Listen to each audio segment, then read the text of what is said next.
Guys, good morning guys. Good afternoon pala guys. Ito pala tayo sa ano ngayon guys, sa hollow core, sa overhead crane namin.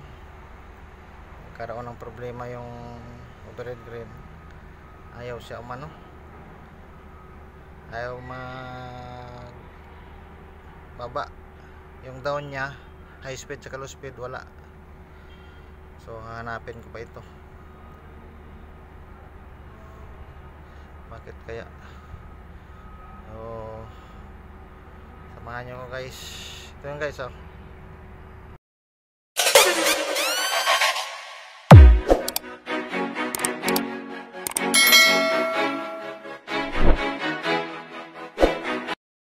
Ito pala yun, yung ano, overhead crane control. So kailangan natin ano,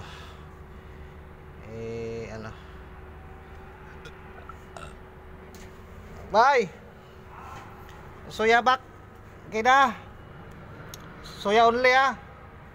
Oh. More. Op, kalas.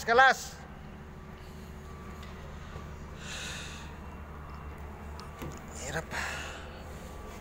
Hanapin ko to kung ano, saan yung problema dito. Kasi yung low speed nya saka high speed sa down wala. So siguro nagkano tayo ng time dito, bakit ayaw.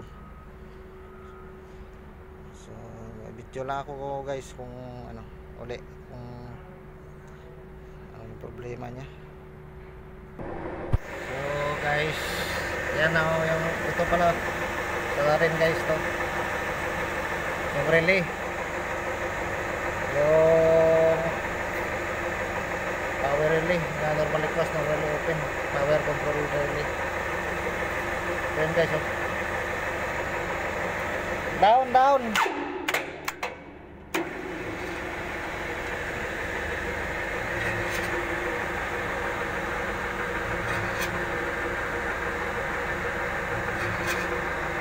guys, ito na guys yung sala rin, kaya ayaw pala, ayaw bumaba. Tatlo palang relay ko eh. Ito yung sa down, ito sa up, yung isa ito sa down, ito sa up. Ito yung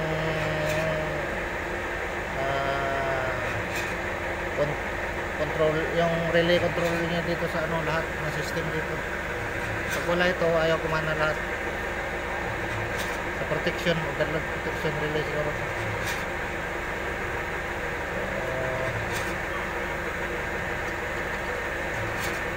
Nakuha ko na yung problema niya guys. Up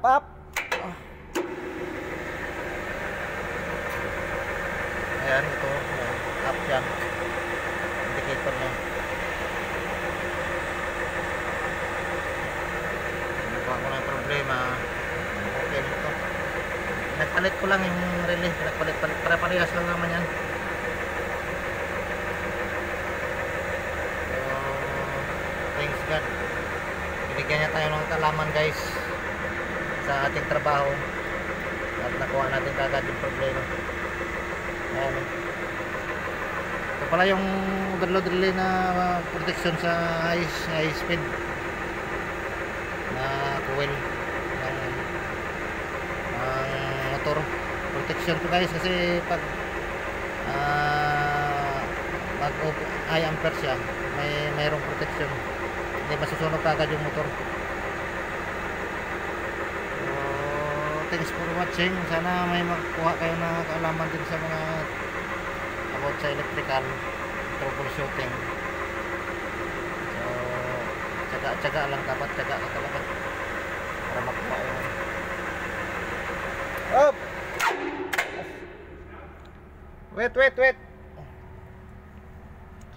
nandito na lang siguro guys. Thanks for watching my video. Please follow, like and share. Sa YouTube ko guys, please subscribe my YouTube channel guys. Thank you guys, bye bye.